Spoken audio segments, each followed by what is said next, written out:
At the school reunion, laughter filled the hall, music pulsed softly, and old memories clung to every corner as the wife spotted her husband across the room, smiling too freely, standing far too close to the woman he once loved. Don't forget to subscribe, share, and kindly hit the like button. It truly means a lot to us. Now sit back, relax, and enjoy. Let's dive into this unforgettable story. Before you continue, the moment stretched unnaturally.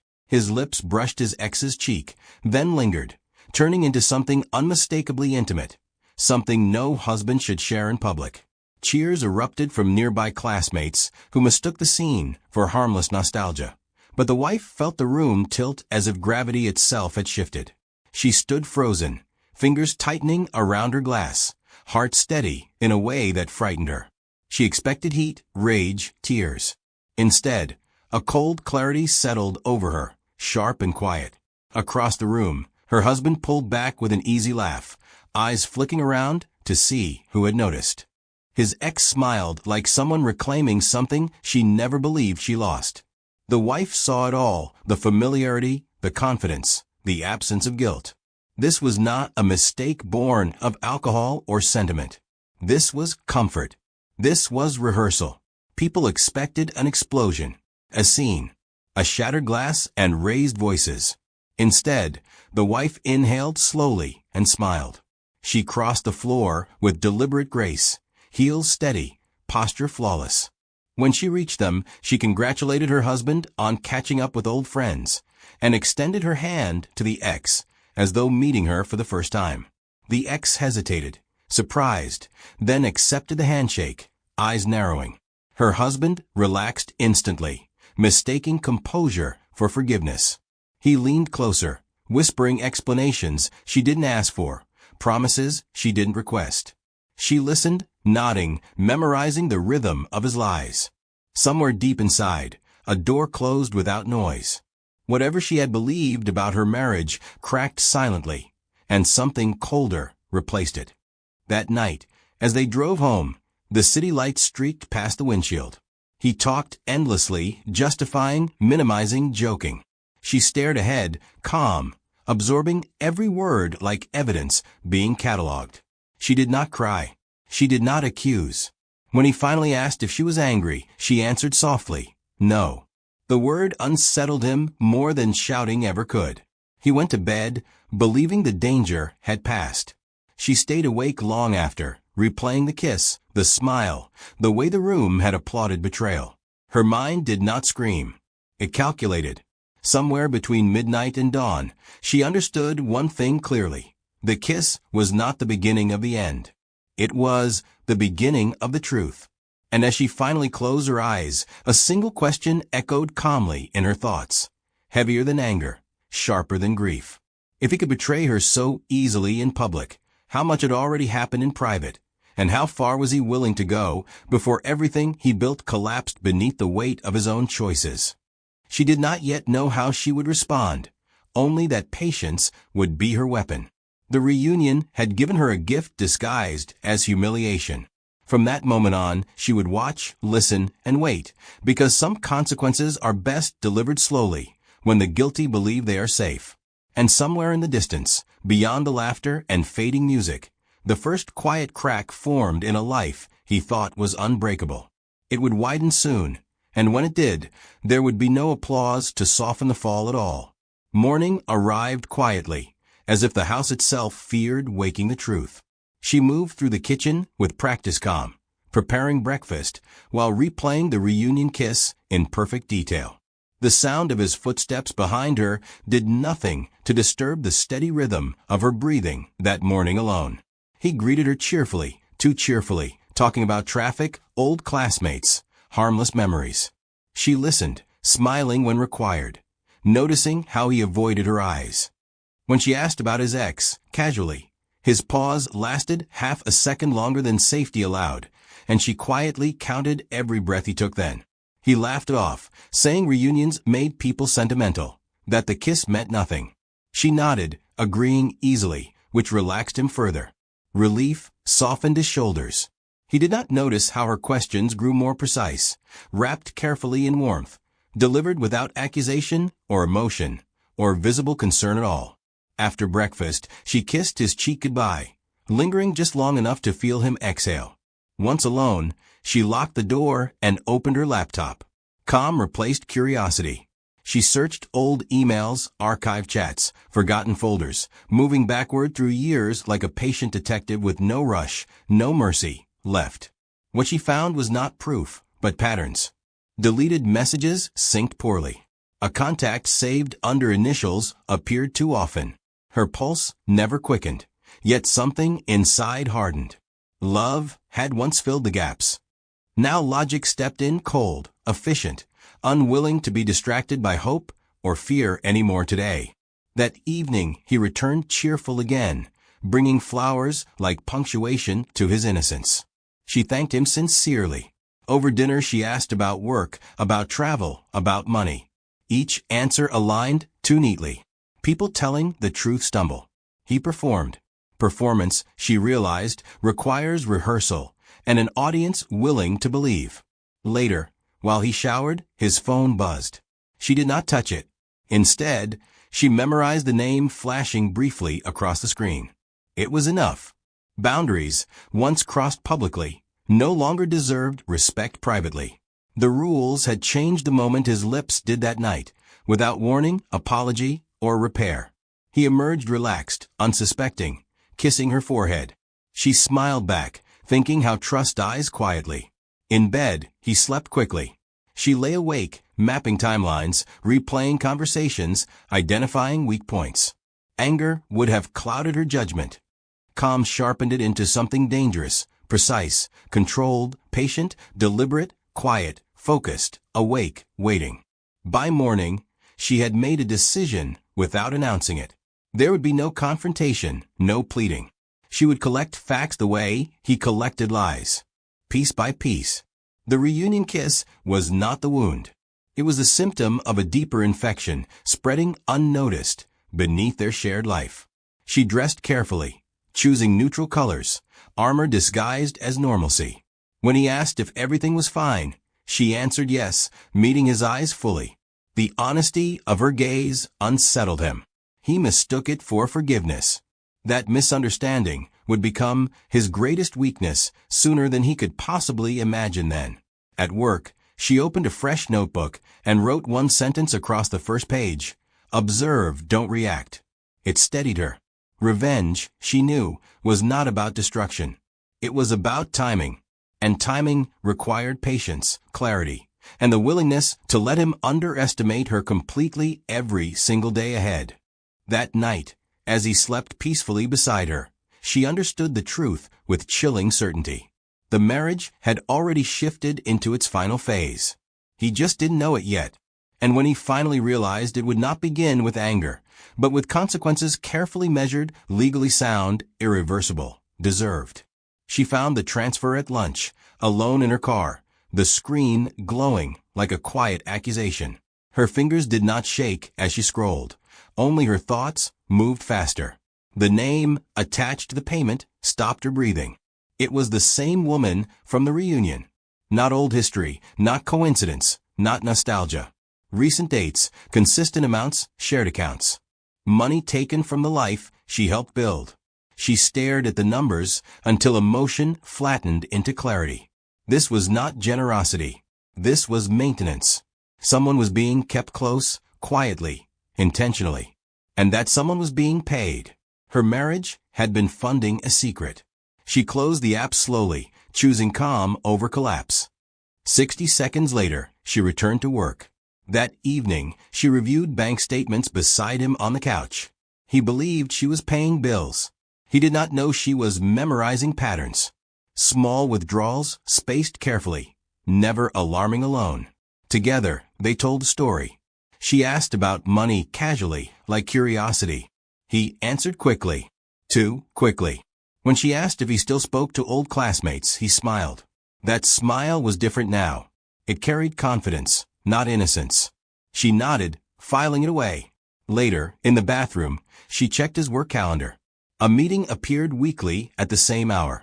No location listed. Her breath remained steady. The ex was no longer just a memory. She was a recurring expense. The reunion kiss suddenly made sense. It was not romantic, it was territorial. Something unfinished had been reopened. She searched the ex online with surgical focus. Recent job update. Same company. Different department. Her lips pressed together once. This was no accident. Work trips now meant possibilities. Proximity creates opportunity. And opportunity invites betrayal. She felt the familiar ache of humiliation, controlled it. Emotion would slow her. She needed speed. That night, she revisited old photographs, studying smiles she once trusted. She noticed who stood just outside frames. The ex appeared more than memory allowed. Years had overlapped in ways she ignored. Love had filled gaps logic should have questioned. Now logic returned, unforgiving. She backed up files, statements, screenshots. Nothing illegal yet, but nothing innocent. She labeled a folder simply, Reunion. It felt symbolic. Her husband slept peacefully beside her. She watched him, wondering how easily people betray themselves. Trust, she realized, was expensive. And he had been spending it freely. By morning, the picture was clearer, uglier, undeniable. The ex had never fully left his life. She had simply waited. And he had paid for access. The reunion kiss was a signal, not a slip. A public claim. He thought his wife would react emotionally. He was wrong. She dressed for work with intention. When he asked about her quiet mood, she smiled. She said she was just tired. It sounded believable. Before leaving, she glanced back at their home. Everything looked the same. But she knew it wasn't.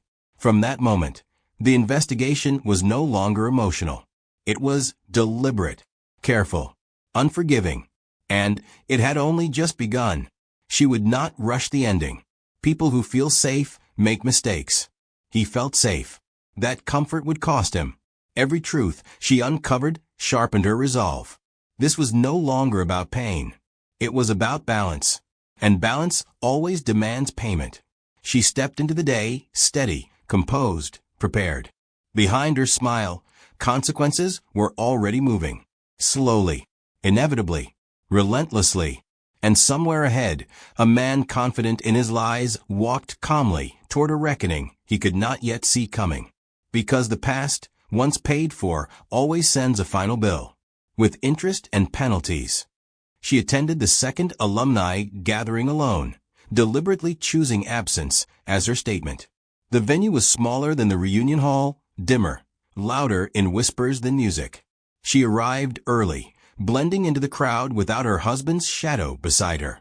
Almost immediately, she felt it, the subtle shift in attention, the glances that lingered half a second too long, the smiles that tightened when they recognized her. Pity mixed with curiosity is unmistakable when you've learned how to read rooms. She stood near the refreshment table, pretending to scroll through her phone, listening instead. Names floated toward her like careless confessions. Her husband's name. The ex's name. Words like first love, the one he never forgot, they were always meant to find their way back. No one whispered about her with the same certainty. She was mentioned as an obstacle, a chapter, an unfortunate detour. Each word landed cleanly, precisely where it could hurt, and she let it. Pain, she had learned, sharpened focus. A former classmate laughed openly, saying the reunion kiss was romantic and long overdue. Another replied that it was brave of him to finally stop pretending. The wife felt something inside her settle. This wasn't gossip born overnight. This story had been circulating quietly for years. The kiss hadn't created suspicion. It had confirmed a narrative already written, without her consent. She had been the outsider in her own marriage, and everyone else seemed to know. She excused herself politely and stepped outside for air. The night was cool, steady, indifferent. She leaned against the wall and closed her eyes briefly, not to escape, but to organize the weight pressing against her chest. Humiliation is sharp when it arrives publicly. It strips dignity in layers. Yet beneath it, something else formed, clarity. The kiss hadn't been reckless. It had been intentional, performative, designed to be seen and discussed. Her husband hadn't lost control. He had taken one. When she returned inside, she noticed the ex across the room, surrounded by laughter, confidence unchallenged. The woman caught her eye for a moment, then looked away, unbothered. That told her everything. There was no fear, no guilt, only expectation. The wife understood then that the reunion wasn't about memory. It was about momentum, a test of reaction, a public soft launch of something meant to grow louder. She left early, without announcements. On the drive home, she replayed every whisper, every smile, every assumption made about her silence. They thought calm meant weakness. They thought absence meant surrender. They were wrong. Silence, she realized, was the loudest weapon when wielded correctly. And absence? Absence creates space. Space allows plans to breathe. At home, she opened her notebook and added a new line beneath the first. This was meant to be seen. The words steadied her pulse. The betrayal was no longer personal alone. It was strategic. Her husband was preparing the world to accept his next move before she even knew it existed. That realization changed everything. She was no longer reacting to an affair. She was countering a campaign. She went to bed early, lying beside a man who believed himself admired, forgiven, untouchable. She studied his sleeping face, not with love or anger, but with assessment. People who announce their intentions publicly rarely prepare for resistance privately. He assumed her silence was consent. That miscalculation would undo him. As she turned off the light, one truth anchored itself firmly in her mind. The reunion kiss was never about passion. It was a declaration. And now that she understood the game, she would play it better. Quietly, patiently, with consequences that would echo louder than any whisper she had overheard that night. She found the email just after midnight, when the house was silent and honesty felt easier to face. It was buried deep in an old account he no longer checked, dated years before their wedding. The subject line was gentle, hopeful, dangerous. A proposal, not to her, to the woman from the reunion. Her chest tightened, not from surprise, but from confirmation. She read every line slowly, absorbing the tenderness he claimed never to possess, the promises he swore he never made lightly. The dates overlapped with the months he had courted her. Two futures written at the same time. Only one had been chosen. She didn't cry. Tears belonged to uncertainty. This was clarity. The email explained so much. His hesitation before proposing, the rushed ceremony, the practical tone he used when speaking of marriage. She had mistaken restraint for depth. Now she saw it for what it was. She had been the safer option, the available one, the woman who fit when the other walked away. Her hands trembled once, then stilled. She forwarded the email to a secure folder and closed the laptop carefully, as if sound itself might betray her. The next morning, she watched him tie his tie in the mirror, the same hands that once typed those words of devotion to someone else. She asked casually if he'd ever almost married before her. He laughed, dismissive, saying timing had never been right with anyone else. She smiled back, nodding, letting him seal his own lie. People always reveal themselves when you give them room. She was learning to provide plenty of space. Later that day, she dug deeper. Replies followed the proposal. The ex had declined him then, not because she didn't love him, but because he wasn't stable enough. The word stung more than rejection ever could. He had married her after securing his career, his footing, his image. Love had come second to convenience. She felt the humiliation rise, then flatten into resolve. This was not a love triangle. It was a transaction delayed. By evening, she understood the pattern. The ex resurfaced only when his success made him valuable again. And he welcomed her back, funded her, kissed her publicly, because part of him had always believed she was the prize he never claimed. The wife had been the bridge, not the destination. Realizing that changed the texture of her pain. It was no longer raw. It was sharp, purposeful. At dinner, she asked him what he thought made a marriage last. He spoke about loyalty, compromise, choosing each other daily. His voice was steady, convincing. She wondered briefly if he believed himself. When she asked if he'd ever settled in life, he paused. Just a breath too long. Then he smiled and said no. That pause was everything. It told her he knew exactly what he had done. That night, she wrote another sentence in her notebook. I was never meant to be temporary. She stared at it until the words hardened into truth. Whatever role he had assigned her in his story, she would rewrite it. She would not beg for love that was borrowed.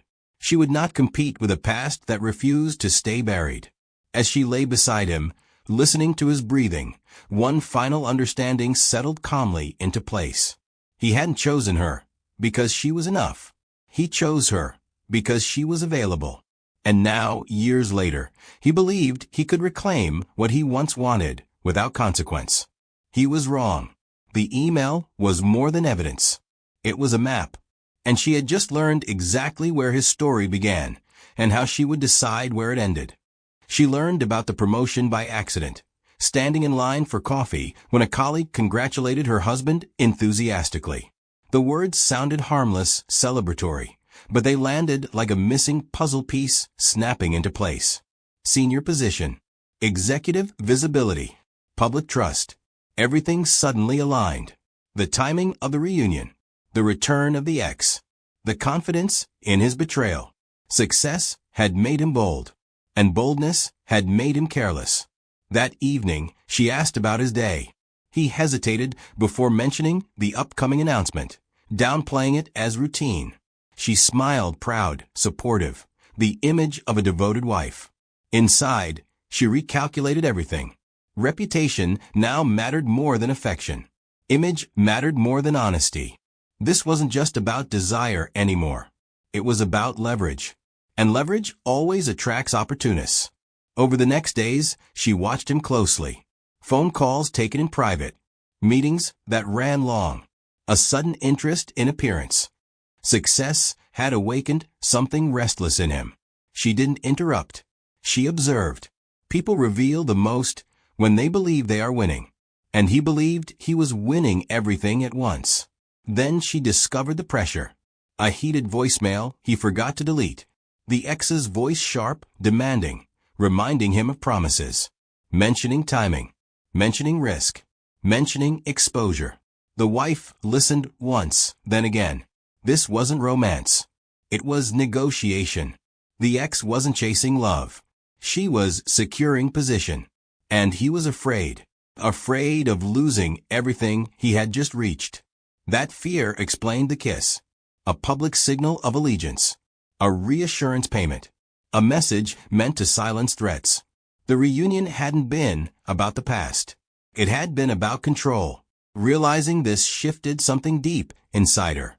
Betrayal hurt, but manipulation enraged her. He hadn't just disrespected their marriage. He had gambled it to protect himself. She felt anger then, finally, but it was controlled, contained, disciplined. Anger with purpose. That night, she wrote another line in her notebook. He is vulnerable now. Success had exposed him. The higher people climb, the more damage a fall can cause. And he was climbing fast, blind to the cracks beneath his feet. She began connecting details carefully. Financial ties. Workplace overlap. Conflicts of interest. Nothing obvious yet, but enough to suggest risk. Corporate ethics thrived on appearances. And his were fragile. She didn't need proof yet. She needed patience. Pressure makes people careless. And he was under more pressure than he realized. When she congratulated him warmly on the promotion news, he looked relieved. Gratitude softened his guilt. He kissed her forehead, thanking her for understanding, for support. She accepted it calmly, already knowing that support was the last thing she would give freely. From now on, everything would be earned. That night, she lay awake, staring at the ceiling, mapping consequences. Exposure could ruin him. Silence could empower him. Timing would decide everything. Revenge wasn't about destruction. It was about balance. And balance required precision. She would not act emotionally. She would act strategically. By morning, the question was no longer why did he do this? It was how much is he willing to lose to keep it hidden? That answer would determine her next move. As she dressed for the day, she caught her reflection and hardly recognized the calm confidence staring back. The woman who once trusted blindly was gone. In her place stood someone who understood the rules of the game he had started. And for the first time since the reunion, she smiled genuinely. Because now she knew. This wasn't the end of her marriage. It was the beginning of his consequences. She recorded the call on a quiet afternoon, standing near the window while sunlight spilled across the floor like nothing in the world was wrong. His phone lay on the table, forgotten in a rush, vibrating insistently. She glanced at the name on the screen and felt no surprise at all. Calmly, deliberately, she pressed record before answering. The ex didn't bother with pleasantries. Her voice was sharp, impatient, confident.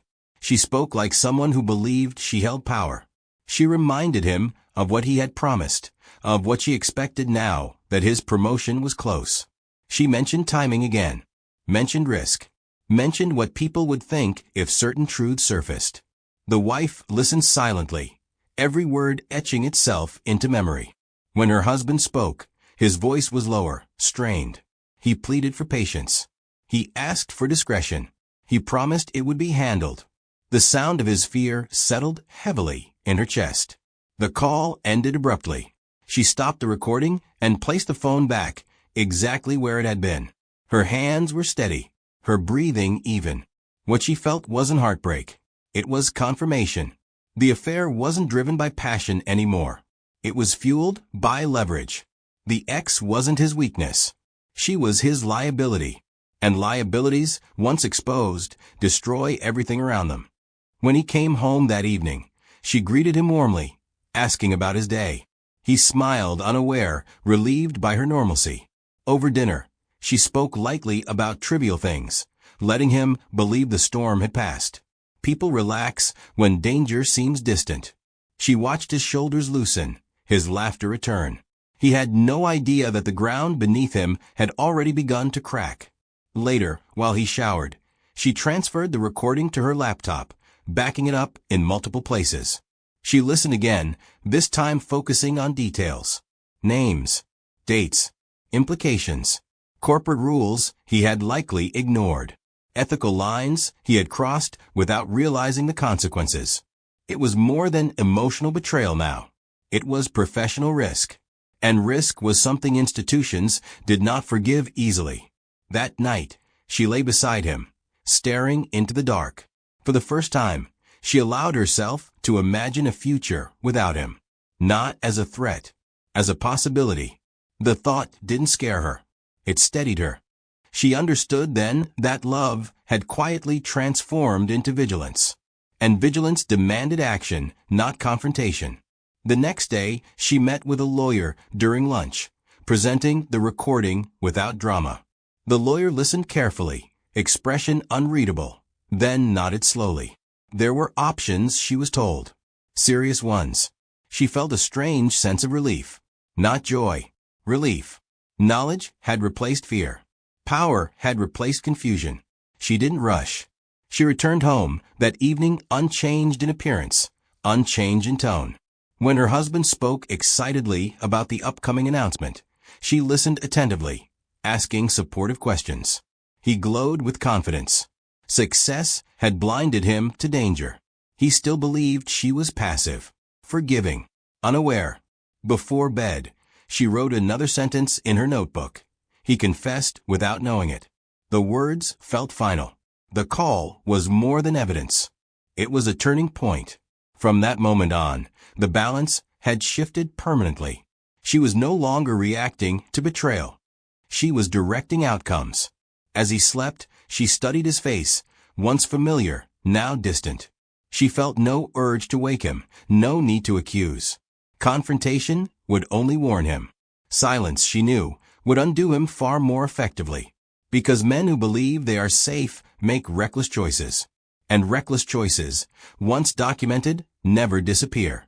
She turned off the light with quiet resolve. The wife had become the witness. And witnesses don't shout. They wait. They document. And when the time comes, they let truth speak louder than any argument ever could. She agreed to attend the company gala without hesitation, which surprised him more than any argument would have. The event was important, he said, filled with executives, board members, people who mattered. She smiled and told him she wouldn't miss it for the world. Her calm reassured him. He mistook composure for surrender, not realizing it was strategy refining itself. The gala venue shimmered with polished glass and soft lights, every detail designed to project success. She arrived on his arm, elegant, composed, the perfect partner. Eyes followed them. Whispers paused. Image mattered here, and she understood that better than he did. This room thrived on appearances, and appearances were fragile when pressure was applied correctly. She spotted the ex almost immediately, standing near a cluster of executives dressed confidently, laughing too easily. The woman looked comfortable, as if she belonged there. The wife felt no surge of jealousy, only confirmation. Proximity, again. Always calculated. The ex noticed her soon after, her smile faltering for just a moment before returning. That hesitation was the first crack. Throughout the evening, the wife played her role flawlessly. She praised her husband publicly, listened attentively, laughed at the right moments. He relaxed more with every passing minute, buoyed by admiration and her apparent loyalty. Success does that. It dulls instinct. It convinces people they are untouchable. She watched him glow, knowing confidence would soon turn careless. At one point, she excused herself and approached the ex directly. Polite, calm, friendly. She introduced herself formally, as though meeting for the first time. The ex's eyes flickered with recognition and something else, uncertainty.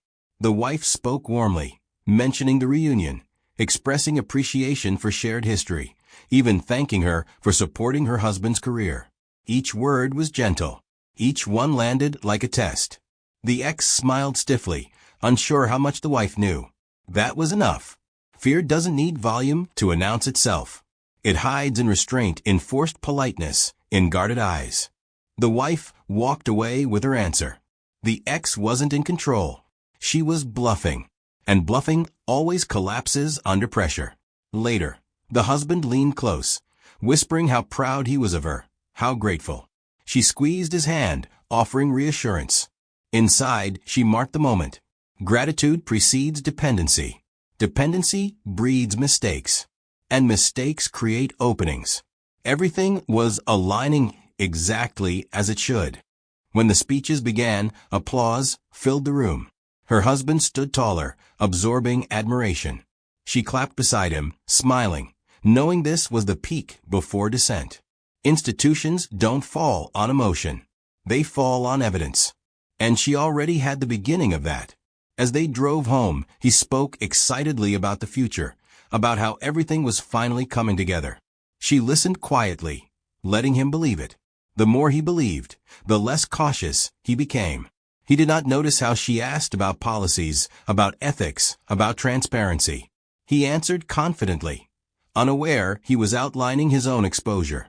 That night, she added another line to her notebook. They both underestimate me. It wasn't arrogance. It was observation. Underestimation is a gift when received patiently. She closed the notebook and turned off the light. The gala had done its work. The players had revealed themselves. And now, with clarity sharpened by restraint, she knew exactly who held control. Not the ex, not her husband.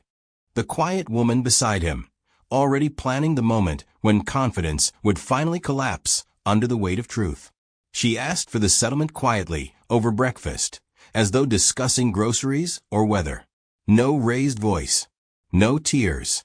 Just numbers written neatly on a sheet of paper placed between them. Her husband laughed at first, genuinely amused, pushing the paper back toward her as if it were a joke. Divorce, he said, didn't work that way. She smiled and asked him to read more carefully. The requests were specific. Assets, accounts, access to documents, temporary transparency while they figured things out. His laughter faded. He asked where this was coming from. She shrugged lightly and said she wanted clarity. The word unsettled him. Clarity threatens people who survive on confusion. He agreed reluctantly, confident she had nothing substantial.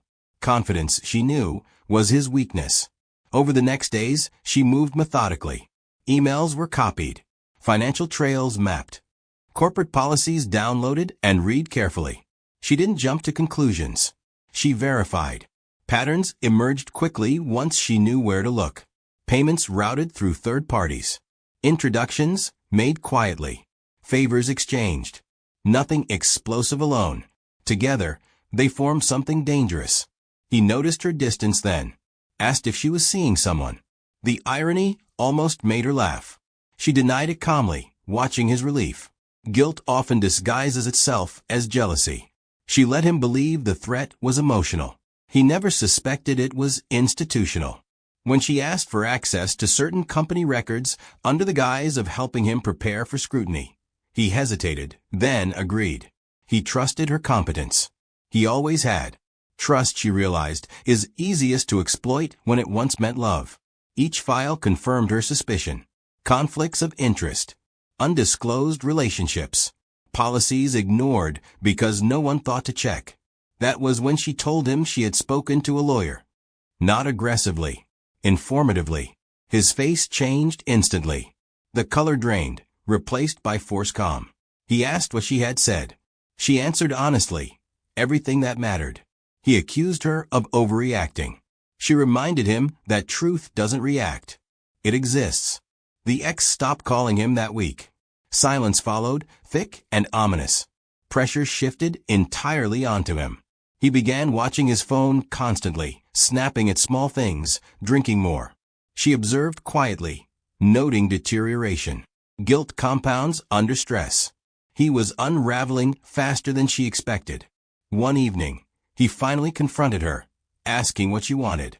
She met his eyes and told him she wanted fairness, accountability, an end to lies. The words frightened him more than threats ever could. He realized then she wasn't bargaining emotionally. She was negotiating outcomes. That night, she organized everything into labeled folders.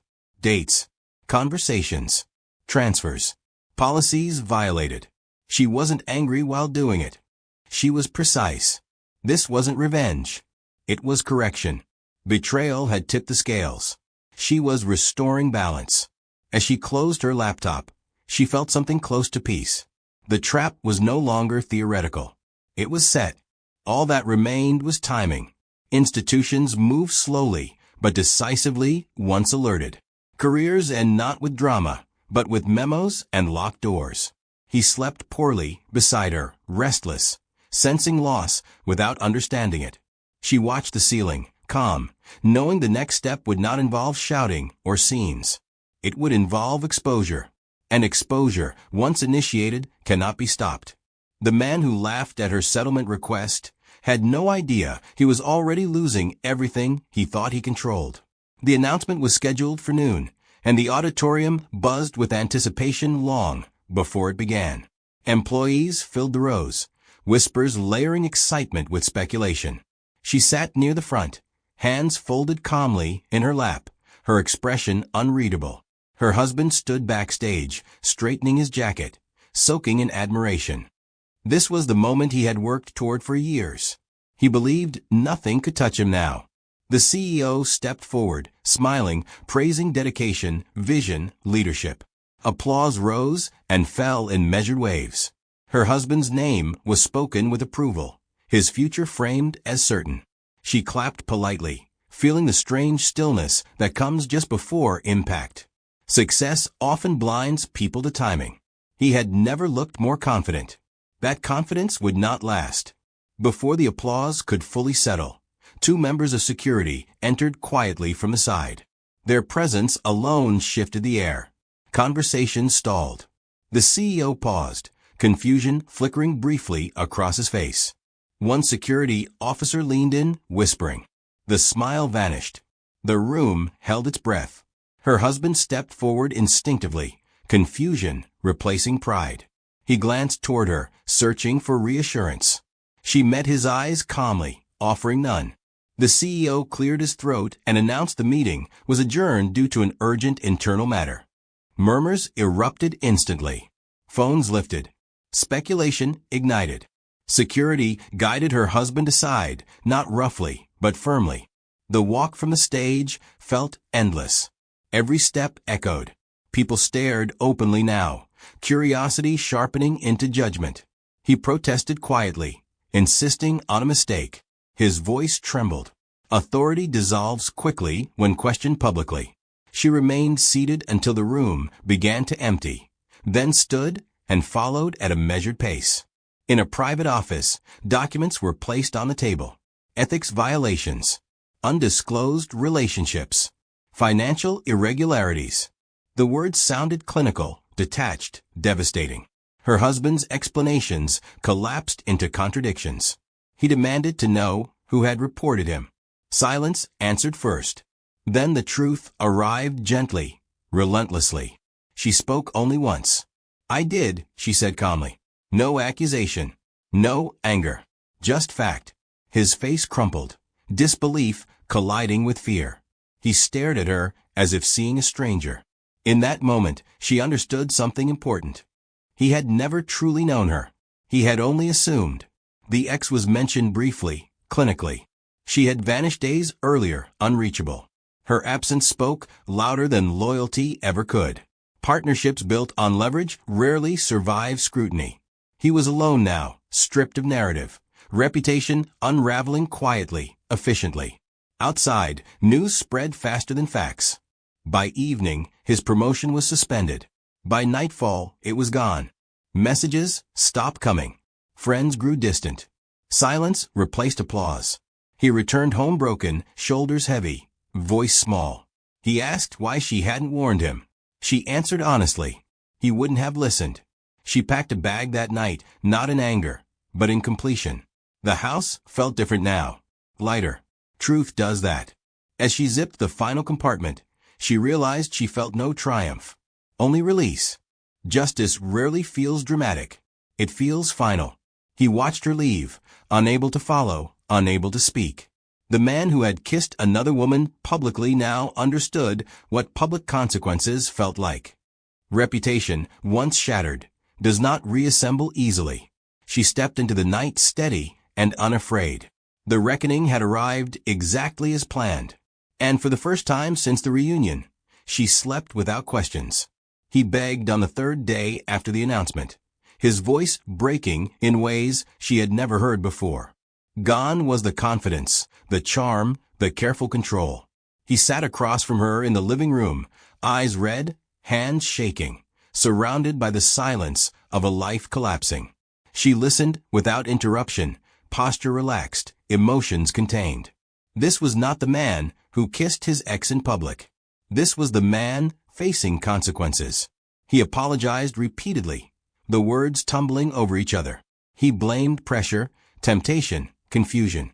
He blamed the ex, saying she manipulated him, threatened him, pushed him into choices he never intended to make.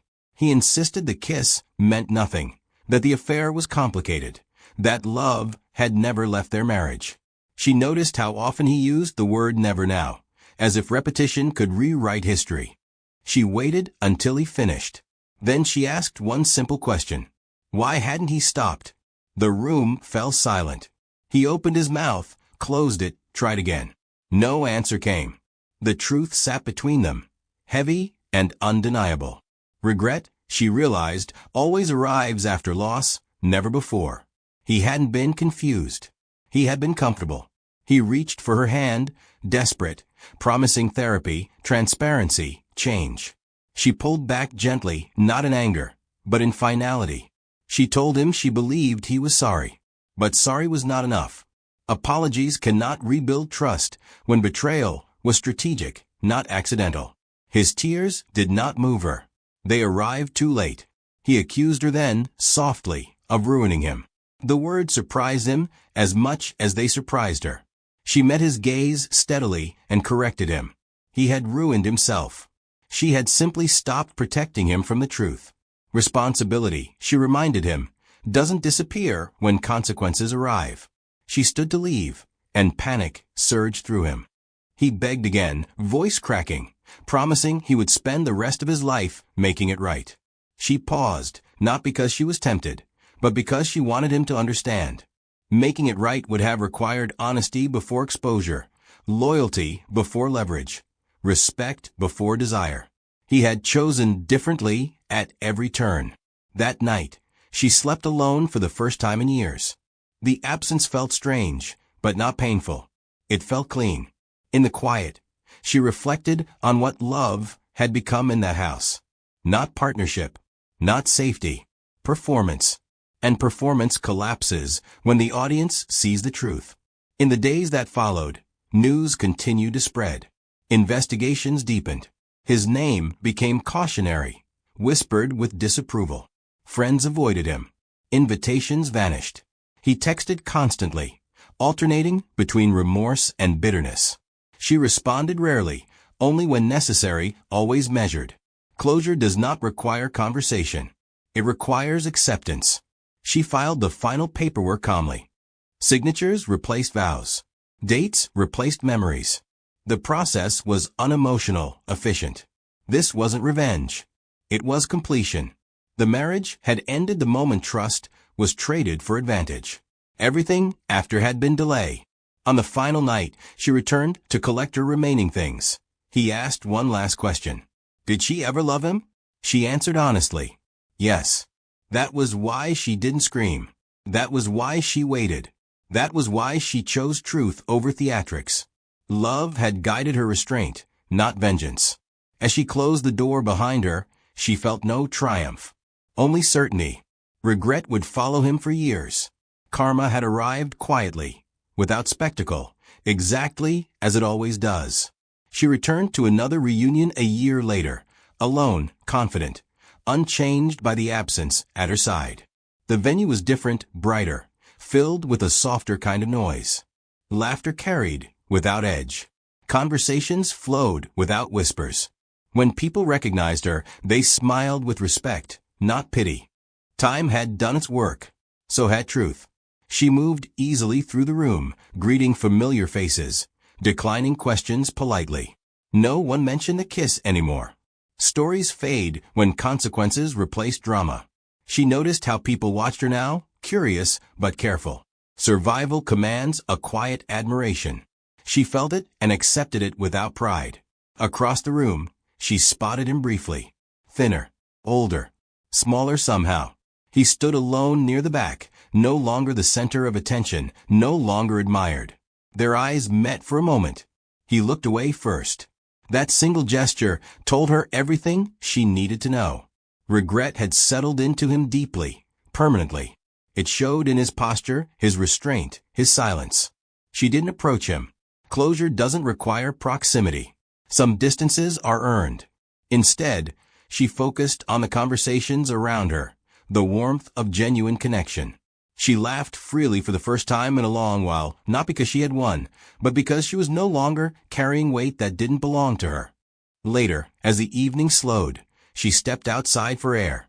The night was calm, familiar. She remembered standing like this once before, after hearing whispers meant to diminish her. This time, there were none. Only quiet. Only balance. The world had corrected itself without her needing to force it. Inside, applause erupted for a shared memory someone recounted. She smiled softly, recognizing the rhythm of nostalgia. The past has power only when it's allowed to linger unresolved. She had resolved hers. Thoroughly, thoughtfully, completely. As the night ended, she gathered her coat and prepared to leave. Someone asked how she had handled everything so calmly back then. She paused, considering the question. Calm, she realized, had never been absence of pain. It had been discipline. She answered simply that anger would have cost her clarity. Clarity had saved her. Driving home, she reflected on what the kiss had truly cost him. Not just his marriage, not just his career. It had cost him credibility, trust, identity, the illusion of control. And those losses compound quietly over time. Karma rarely arrives loudly. It arrives with memory, with consequence, with permanence. She parked, entered her home, and felt peace settle naturally around her. No echoes, no tension, just space. Space to breathe. Space to exist without monitoring another person's lies. She realized then that freedom wasn't something she had taken from him. It was something she had reclaimed for herself. Somewhere, he would continue explaining his downfall, rewriting it in versions that softened his role. But truth does not negotiate. It stands. And it waits. And it repeats itself in outcomes. She turned off the lights and prepared for sleep, her mind clear. The story that began